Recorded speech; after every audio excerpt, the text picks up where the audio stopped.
আসসালামু আলাইকুম প্রিয় দর্শক, সবাইকে শুভেচ্ছা জানাচ্ছি বাংলাভিউ রাতের সংবাদে। আর এখনকার সংবাদ নিয়ে আপনাদের সাথে আছি আমি নোমান রশিদ। বিস্তারিত সংবাদের শুরুতেই জানিয়ে দিচ্ছি লতিফ ট্রাভেলস সংবাদ শিরোনাম।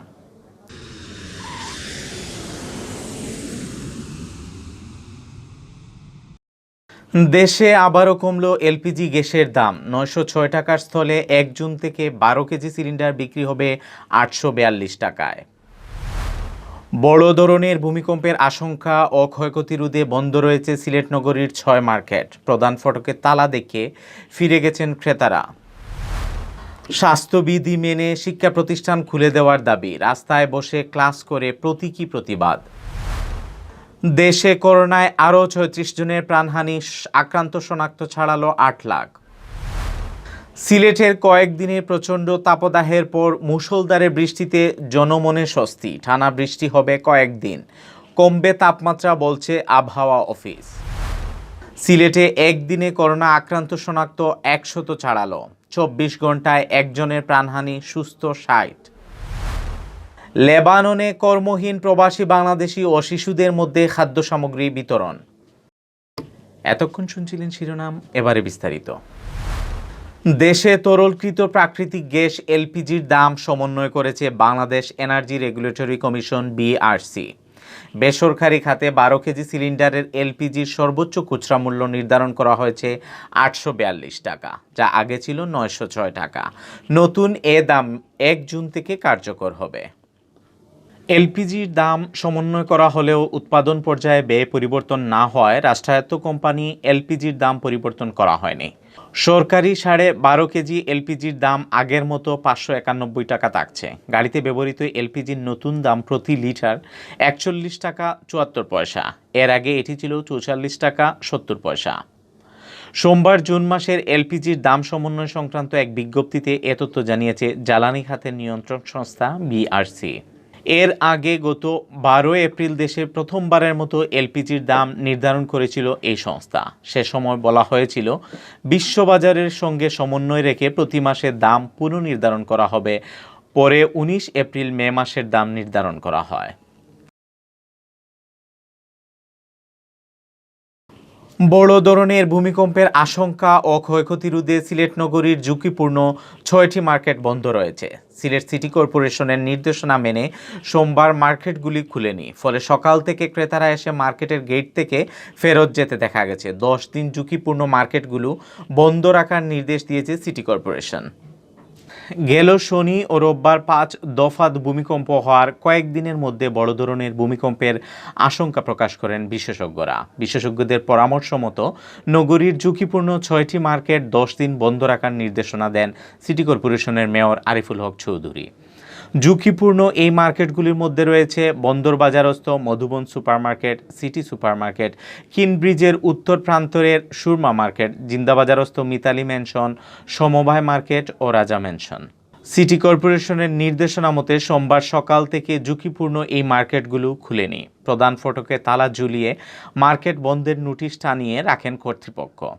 ফলে সকাল থেকে মার্কেটগুলোর ফটক থেকে ক্রেতারা ফিরে যেতে দেখা যায়। এদিকে মার্কেটগুলিতে বিভিন্ন প্রতিষ্ঠানের অফিস থাকায় তাদের কার্যক্রম পরিচালনা নিয়ে বিপাকে পড়েছেন সংশ্লিষ্টরা। না, ঝুঁকিপূর্ণ মার্কেটগুলো না ঠিক ঝুঁকিপূর্ণ মনে করে আর কি। এটা যে কি পদক্ষেপ নেয় 7 দিনে 10 দিনের জন্য সিটি মহোদয় যে অবজারে রাখছেন যে কি অবস্থা হয় এটা দেখার জন্য। 10 দিন পরে যে অবস্থা নর্মাল মনে হলে প্রতিষ্ঠান খুলে দেওয়া হবে মার্কেটগুলো। কর্পোরেশনের নির্দেশ অনুযায়ী মার্কেট 10 দিনের জন্য বন্ধ ঘোষণা করা হয়েছে। কিন্তু আমাদের যে কিছু সার্ভিস আছে, জরুরি সার্ভিস, যেমন আমি কন্টিনেন্টাল কুরিয়ারে জব করি, এটা একটা জরুরি সেবা, কিন্তু সেই সেবা চালু থাকার নির্দেশে সিটি কর্পোরেশন অনুরোধ করবো যে আমাদেরকে যাতে একটু সুযোগ করে দেওয়ার জন্য আমরা যাতে এই বিষয়টা। সিলেট সিটি কর্পোরেশনের মেয়র আরিফুল হক চৌধুরী জানান, 24 ঘন্টার মধ্যে 5 বার মৃদু ভূমিকম্প হয়। বিশেষজ্ঞরা বড় ভূমিকম্পের আশঙ্কা করছেন, তাই তাদের পরামর্শ মতো ঝুঁকিপূর্ণ মার্কেটগুলো 10 দিন বন্ধ রাখার নির্দেশনা দেওয়া হয়েছে। মার্কেট কর্তৃপক্ষ নির্দেশ মেনে সোমবার প্রধান ফটকের তালা খুলেননি। এরপর বিশেষজ্ঞ প্রকৌশলীদের মাধ্যমে দেখা হবে মার্কেটগুলো সংস্কার করে ঝুঁকিমুক্ত করা যায় কিনা, তারপর চূড়ান্ত সিদ্ধান্ত নেওয়া হবে। মেয়র আরিফ বলেন, বড় ধরনের ভূমিকম্প বা দুর্যোগ দেখা দিলে ক্ষয়ক্ষতি কমাতে সিলেট সিটি কর্পোরেশনের পক্ষ থেকে আগাম প্রস্তুতি নেওয়া হয়েছে। দুর্যোগ মোকাবেলা ও ক্ষয়ক্ষতি রোধের সাথে সংশ্লিষ্ট সকল বিভাগ ও প্রতিষ্ঠানকে সতর্ক রাখা হয়েছে। রাস্তায় বসে প্রতীকী ক্লাস করে শিক্ষা প্রতিষ্ঠান খুলে দেওয়ার দাবি জানালেন শিক্ষার্থীরা। সোমবার সকালে নগরীর চৌহাট্টায় সিলেট কেন্দ্রীয় শহীদ মিনারের সামনে রাস্তায় বসে প্রতিবাদী এই কর্মসূচি পালন করেন। রাস্তায় দাঁড়িয়ে প্রতীকী ক্লাস নেন সিলেট লিডিং ইউনিভার্সিটির স্থাপত্য বিভাগের বিভাগীয় প্রধান স্থপতি রাজন দাস। এ সময় দেশের সমসাময়িক বিভিন্ন বিষয় নিয়ে তিনি আলোচনা করেন। তিনি স্বাস্থ্যবিধি মেনে শিক্ষা প্রতিষ্ঠান খুলে দেওয়ার দাবিও জানান। প্রতীকী ক্লাসে সিলেটের বিভিন্ন শিক্ষা প্রতিষ্ঠানের শিক্ষার্থীরা অংশ নেন। মদন মোহন কলেজের শিক্ষার্থী সাকিব রানার সঞ্চালনায় প্রতীকী ক্লাস পরবর্তী সমাবেশে বক্তব্য রাখেন শিক্ষার্থী নাহিদ হাসান প্রান্তিক, রাজু শেখ, অসীম কুমার বৈষ্ণব, মোহাইমিনুল ইসলাম মাহিন, সুরাইয়া পারভিন আখি ও রাকিবুল হাসান। শিক্ষার্থীরা বলেন, দেশে গার্মেন্টস, অফিস, আদালত সবকিছুই স্বাভাবিক নিয়মে চলছে। অফিসার, কর্মচারী সবাই স্বাস্থ্যবিধি মেনে অফিস করছে, তাহলে শিক্ষার্থীরা কেন স্বাস্থ্যবিধি মেনে ক্লাস করতে পারবে না? আমরা আজকে প্রতীকী ক্লাস করার মাধ্যমে শিক্ষামন্ত্রীর কাছে এই বার্তা দিলাম যে স্বাস্থ্যবিধি মেনেও শিক্ষা প্রতিষ্ঠান খুলে দেওয়া সম্ভব। দেশে গেল 24 ঘন্টায় করোনা ভাইরাসে আক্রান্ত আরও 36 জনের মৃত্যু হয়েছে। এ নিয়ে ভাইরাসটিতে মৃতের সংখ্যা বেড়ে দাঁড়িয়েছে 12,419 জনে। এ সময়ে নতুন করে করোনা আক্রান্ত হিসাবে শনাক্ত হয়েছেন 1,710 জন। এতে মোট শনাক্তের সংখ্যা 8 লাখ ছাড়ালো। সোমবার স্বাস্থ্য অধিদপ্তর থেকে পাঠানো করোনা বিষয়ক নিয়মিত সংবাদ বিজ্ঞপ্তিতে এ তথ্য জানানো হয়। বিজ্ঞপ্তিতে বলা হয়, গেল 24 ঘন্টায় সারা দেশের সবকটি ল্যাব মিলিয়ে 18,862 নমুনা সংগ্রহ করা হয়। এর মধ্যে পরীক্ষা করা হয় 18,178টি নমুনা। এতে আক্রান্ত শনাক্ত হন 1,710 জন। গেল 24 ঘন্টায় নমুনা পরীক্ষার তুলনায় শনাক্তের হার 9.41%। আর সব মিলিয়ে আক্রান্ত শনাক্তের সংখ্যা বেড়ে দাঁড়ালো 8,540 জনে। মোট পরীক্ষার তুলনায় শনাক্তের হার দাঁড়িয়েছে 13.4%। এদিকে গেল 24 ঘন্টায় দেশে করোনামুক্ত হয়েছেন 1,567 জন। আর শুরু থেকে এ পর্যন্ত করোনা থেকে সুস্থ হয়েছেন 7,40,372 জন। গেল 24 ঘন্টায় মারা যাওয়া 36 জনের মধ্যে ঢাকা বিভাগের 9 জন, চট্টগ্রামের 12 জন, রাজশাহীর 8 জন, খুলনার 6 জন ও সিলেটের 1 জন। এদের মধ্যে 25 জন পুরুষ ও 11 জন নারী। এর মধ্যে 2 জন ছাড়া বাকি সবাই হাসপাতালে মারা গেছেন। নতুন এই 36 জন সহ দেশের করোনায় মৃতের সংখ্যা বেড়ে দাঁড়িয়েছে 12,419 জনে। এদের মধ্যে পুরুষ 9,113 জন ও নারী 3,506 জন। গত বছরের 8 মার্চ দেশে প্রথম 3 জনের শরীরে করোনা ভাইরাস শনাক্ত হয়। এর 10 দিনের পর 18 মার্চ দেশে এ ভাইরাসে আক্রান্ত প্রথম একজনের মৃত্যু হয়।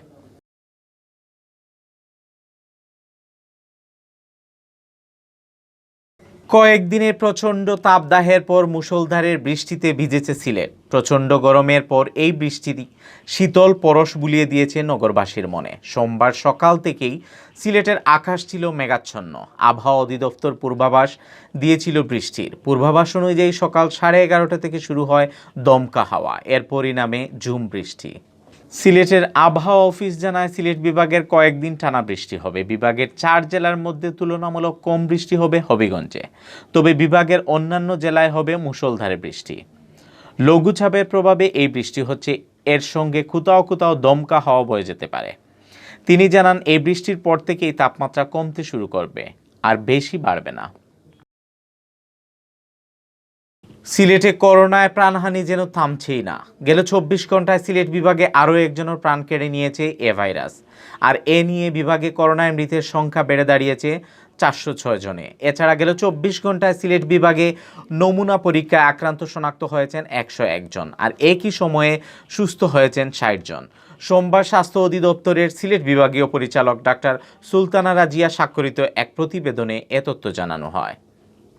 প্রতিবেদনে উল্লেখ করা হয় গেল ২৪ ঘন্টায় সিলেটের ৪টি ল্যাবে নমুনা পরীক্ষা যে ১০১ জন আক্রান্ত শনাক্ত হয়েছেন তাদের মধ্যে ৫৭ জন সিলেট জেলারই বাসিন্দা। বাকিদের মধ্যে সুনামগঞ্জের ৪ জন, হবিগঞ্জের ৩ জন, মৌলভীবাজারের ১৮ জন ও ওসমানী মেডিকেল কলেজ হাসপাতালে চিকিৎসাধীন রোগী ১৯ জন। নতুন এই ১০১ জন সহ সিলেট বিভাগের করোনা প্রমাণিত রোগীর সংখ্যা দাঁড়িয়েছে ২২,৬১২ জন। এর মধ্যে শুধুমাত্র সিলেট জেলায় আক্রান্ত হয়েছেন ১৪,৮০১ জন। এছাড়া সুনামগঞ্জে ২,৮১৯ জন, হবিগঞ্জে ২,৪৯৮ জন ও মৌলভীবাজারে ২,৪৯৪ জনের করোনা আক্রান্ত শনাক্ত হয়েছে। গেল ২৪ ঘন্টায় করোনা থেকে সুস্থ হওয়া ৬০ জনের মধ্যে ৫৯ জন সিলেট ও ১ জন মৌলভীবাজার জেলার বাসিন্দা। আর এ নিয়ে বিভাগে সুস্থ হওয়ার সংখ্যা দাঁড়ালো ২১,২৪২ জনে। এর মধ্যে সিলেট জেলার ১৪,১১৬ জন, সুনামগঞ্জের ২,৭২৪ জন, হবিগঞ্জের ২,০৭১ জন ও মৌলভীবাজারের ২,৩৩১ জন। গেল ২৪ ঘন্টায় মারা যাওয়া ১ জন সহ বিভাগে মারা যাওয়া ৪০৬ জনের মধ্যেই সিলেট জেলার বাসিন্দা ৩২৮ জন। বাকিদের মধ্যে সুনামগঞ্জে ৩০ জন, হবিগঞ্জে ১৮ জন ও মৌলভীবাজারে ৩০ জন রয়েছেন। লেবাননের অসহায় কর্মহীন প্রবাসী বাংলাদেশিদের মাঝে খাদ্য সামগ্রী ও শিশু খাদ্য বিতরণ করা হয়েছে। ২৮ মে লেবাননের বৈরুত হাই সুলুম এলাকায় ৩০ জন অসহায় ও কর্মহীন প্রবাসী বাংলাদেশিদের মাঝে এই খাদ্য সামগ্রী বিতরণ করা হয়। বাংলাদেশে অভিবাসী নারী শ্রমিক অ্যাসোসিয়েশন বুমসার সাধারণ সম্পাদিকা শেখ রুমানার সহযোগিতায় লেবানন কমিটির সভাপতি সুনিয়া ইসলামের নেতৃত্বে ও লেবানন এমবেসির তত্ত্বাবধানে এই খাদ্য সামগ্রী বিতরণ করা হয়। খাদ্য সামগ্রী বিতরণকালে উপস্থিত ছিলেন লেবানন কমিটির সভাপতি সুনিয়া ইসলামের নেতৃত্বে ও লেবানন MCCBA এর তত্ত্বাবধানে এই খাদ্য সামগ্রী বিতরণ করা হয়। খাদ্য সামগ্রী বিতরণকালে উপস্থিত ছিলেন লেবানন নারী শ্রমিক কেন্দ্রীয় কমিটির সাধারণ সম্পাদক মায়া আক্তার, যুগ্ম সাধারণ সম্পাদক রীতা আক্তার রনি, সাথী আক্তার ও মিতু আক্তার। মহামারী করোনায় ক্রান্তি লগ্ন থেকে অসহায় কর্মহীন হাজারো প্রবাসী বাংলাদেশি নারী ও পুরুষ ও শিশুদের খাদ্য সামগ্রী বাসায় বাসায় গিয়ে পৌঁছে দিচ্ছেন সোনিয়া ইসলাম ও মায়া আক্তার সহ সংগঠনের সদস্যরা।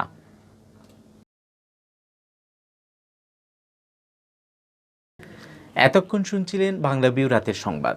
এরপর দেখবেন সিলেটের আঞ্চলিক ভাষার সংবাদ। দেখার আমন্ত্রণ রইল। আল্লাহ হাফিজ।